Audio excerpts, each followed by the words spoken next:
PSA: Council meetings and other reviews are not and should not be a substitute for watching a film. So yes, there's going to be certain things missing from plot breakdowns. We encourage you to go watch this film and any others we might cover in its entirety anywhere you can stream it or if you own it. TyTown Reviews does not, nor do we pretend, to own footage shared in our videos. The footage is owned by the copyright holders and used for comments and review under fair use. Welcome to Council Meeting, the full review segment for TyTown Reviews, where we'll go through a movie and TV seasons and compile positives versus negatives and decide if it gets key to the city or shunned in exile. There are very few franchises that are ultimately just the level of polarizing that Star Wars is. You have the MCU, you have the DCU, regardless of which universe we're talking about, and you have Star Wars. Outside of horror, there's those almost forgot. Can't believe I almost forgot this. The 007 franchise is very polarizing in itself. But Star Wars is just one of those ones that not only is it still going, it is still going very strong. The MCU, while probably more popular overall, especially right now, is still one of those franchises that it's still new. As far as movie franchise, it's still newer. Very few have the longevity of Star Wars. This whole series is going to hurt some feelings, and so go ahead and be ready to have your feelings hurt because there's things that I love about these movies that people probably despise. There's things that I don't love about these movies that people probably think aren't big deals. Remember, this is my channel. This is my opinion. Please try to keep that in mind. All right. Episode 1, The Phantom Menace, released in 1999. This marked the long-awaited return to the galaxy far, far away, serving as the prequel to the original trilogy and kicking off George Lucas's ambitious origin story for Darth Vader. This, of course, was directed by George Lucas, who also wrote the screenplay, The Phantom Menace. His first directorial effort since the original Star Wars in 1977, Lucas emphasized digital innovation, making it one of the first major films to use extensive CGI for characters like Jar Jar Binks, battle droids, and later on, more characters that he ends up adding in his director's cuts. His hands-on approach brought a sense of epic scale, but really sometimes led to a stilted group of performances due to heavy focus on effects over character growth. Turmoil has engulfed the Galactic Republic. Yes, turmoil. This is Star Wars after all. Taxation of trade. Does that say taxation? This is politics? But also, how about that open? That is never not iconic. We open with two Jedi Knights, Master Qui-Gon Jinn, played by the legendary Liam Neeson, and his Padawan apprentice, the Obi-Wan Kenobi, played by a young Ewan McGregor, being sent by Supreme Chancellor Valorum to negotiate an end to this blockade. They board the massive Trade Federation flagship, but things go south fast. Viceroy Newt Gunray gets a holographic call from shadowy boss Darth Sidious, who else, who orders him to kill the Jedi and launch a full invasion of the Naboo. Qui-Gon and Obi-Wan sense the danger, igniting their lightsabers, fight off waves of battle droids in a dope lightsaber sequence. They later escape into a hangar. They hitch a ride on Trade Federation landing crafts heading to the planet's surface, then crash land in the swamps of Naboo. There they meet Jar Jar Binks. I know. The clumsy Gungan exile who's polarizing to say the very least. Qui-Gon literally runs into Jar Jar, saving him from a Trade Federation transport, sparking fan backlash for the next two movies. But in return, Jar Jar offers to take them to the hidden Gungan city of Atoa Gunga. That's probably not right. To get a submersible. They borrow a bongo sub that looks as cool as it does like a note vehicle for me personally. They dodge massive sea creatures like the Kolo clawfish and Opie sea killer. That's probably not right either. They make it to Naboo's capital. The city's already under invasion. Droid armies marching everywhere. They sneak into the palace to rescue Queen Amidala. who's played by Natalie Portman in full elaborate makeup and costumes, her handmaidens, and her security detail. But here's the twist. Padme, one of the Queen's decoy handmaidens, is actually the real Queen in disguise, meaning who they think is Queen Amidala is actually her decoy, played by a very young Keira Knightley, who was casted late and then kept a secret from the marketing and trailers to keep the reveal late in the movie a surprise for viewers. And it's well worth it. Mind blown for first time viewers. Good spin when you first see it, even if it is kind of obvious after you know that what's happening. The group steals a sleek Nubian royal starship, blasts through the blockade, barely, but the hyperdrive does get damaged in the escape. They need repairs, so they head to the nearest backwater planet, of course, Tatooine. You know it. Two suns, sand, slavery, the huts. Perfect for hiding out. On Tatooine, Qui-Gon, Padme, still undercover as a handmaiden, and Jar Jar head into Mos Espa to find parts. They meet Watto, this junk-dealing Toydarian who's immune to Jedi mind tricks. Kind of a bummer, but the movie has to movie, right? But they encounter young Anakin Skywalker, played by Jake Lloyd, a slave kid who's a mechanical genius. He built his own protocol droid. Oh, hey, C-3PO. Just a little naked. Got insane piloting skills, and when Qui-Gon tests his blood, the midi-chlorian count is off the charts. Over 20,000! Qui-Gon realizes this boy could be the chosen one from ancient Jedi prophecy, the one destined to bring balance to the Force. What happened to how the Force works in A New Hope? To win the parts they need, Qui-Gon bets on Anakin in the now classic pod race. It's one of the most thrilling sequences in the movie. Anakin in his custom pod racer, dodging Tusken Raiders, Sebulba's dirty tricks, exploding engines. He wins spectacularly, earning his freedom, though his mom Shmi has to stay behind, and it is heartbreaking. While Qui-Gon and Anakin are racing back to the ship, a mysterious Sith warrior ambushes them in the desert, giving us a taste of a bigger battle to come. Qui-Gon barely escapes, realizing the Sith have returned after 1,000 years. Back on Coruscant, the group meets Senator Palpatine, played by Ian McDiarmid, who's super sympathetic to Naboo's plight. Queen Amidala addresses the Senate, but it's corrupt and slow-moving. She calls for a vote of no confidence against Valorum, which accidentally helps Palpatine get elected Chancellor. Sneaky. Qui-Gon brings Anakin before the Jedi Council, Yoda, Mace Windu, the whole crew.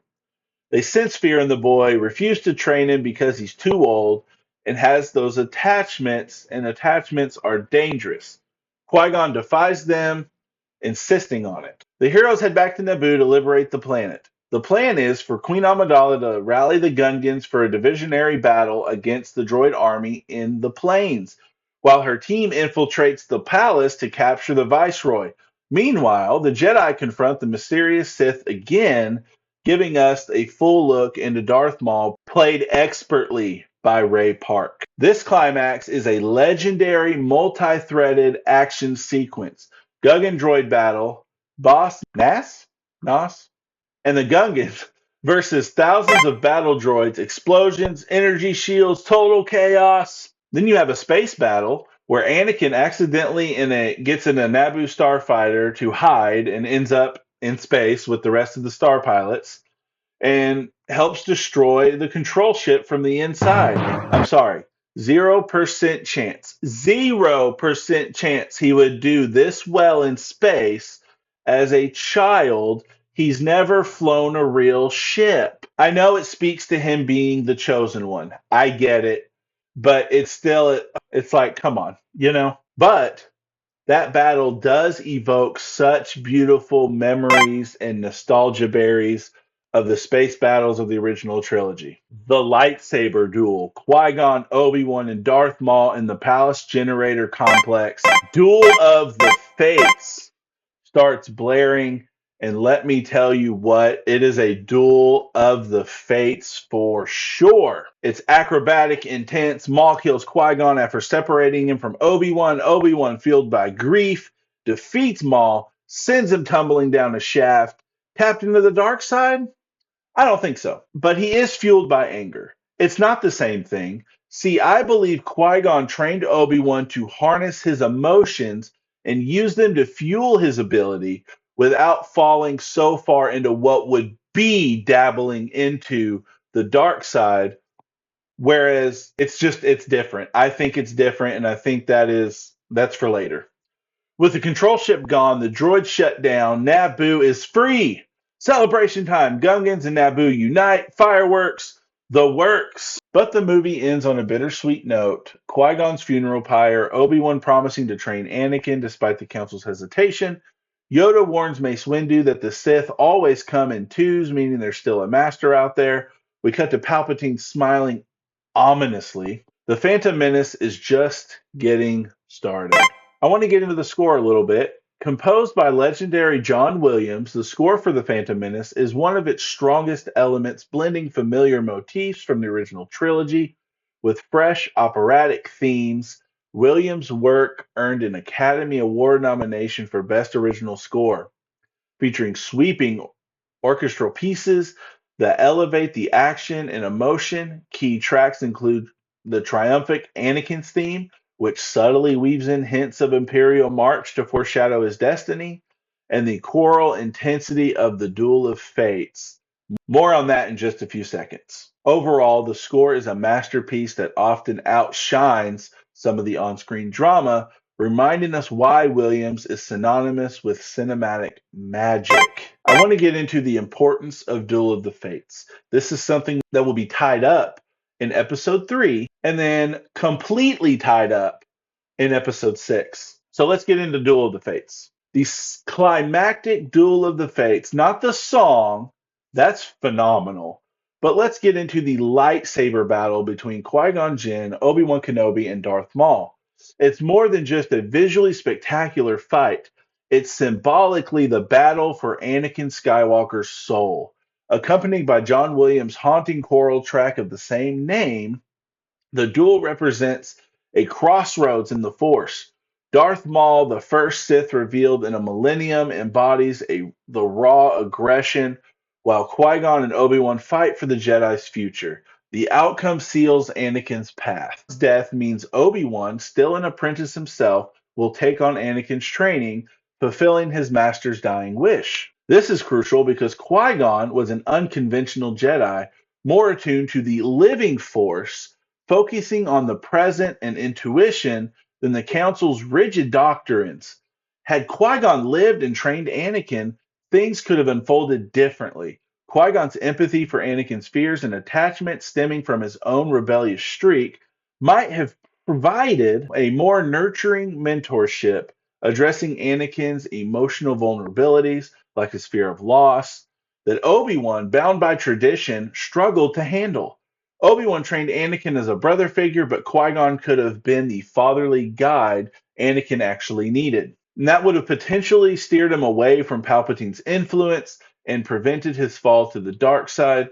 Fans and George Lucas himself have noted this what-if scenario. Qui-Gon's survival might have altered the balance of avoiding the Jedi purge and the Empire's rise. Instead, his defeat shifts the fates, dooming Anakin to manipulation and tragedy. More on this in episode 3 and episode 6, of course.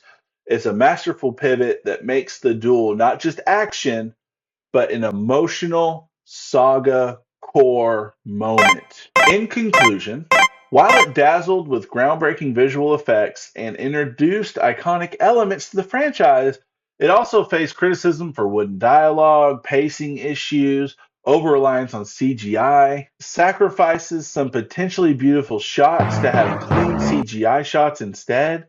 Despite its flaws, the film is visually stunning and a spectacle that lays crucial groundwork for the saga's theme of destiny, politics, and the Force. It's a mixed bag, thrilling for fans, but sometimes frustrating in its execution, like two other films in this franchise. I give it 3.5 double-bladed lightsabers out of 5. Let's get into the council meeting's results, shall we? The yes sirs have 20. The yikes have 9. The council deems it key to the city.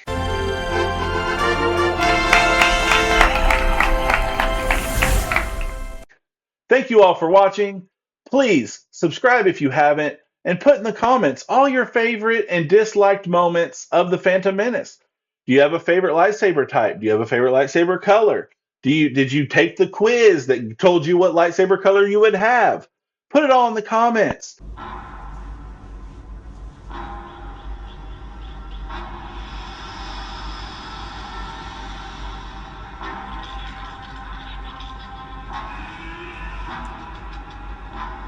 I will not let this republic be split in two. My negotiations will not fail.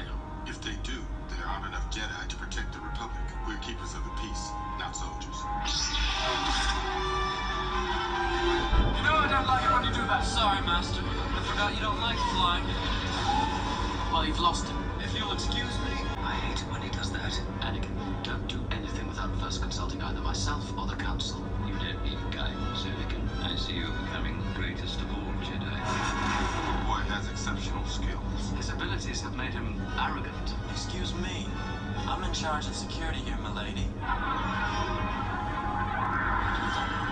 They are using a bounty hunter named Jacob Fett to create a clone army. Wait. We must stop them before they're ready. Your clones are very impressive. They'll do their job well. Blast, that's why I hate flying.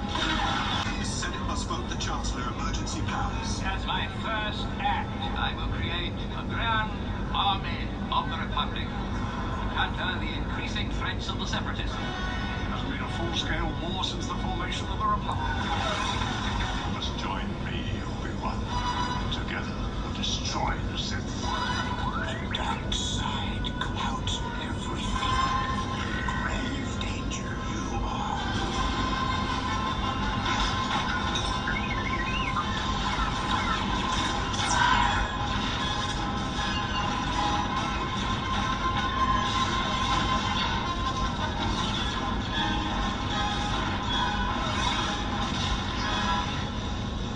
Have a good day. Be safe. The world is dumb. Goodbye.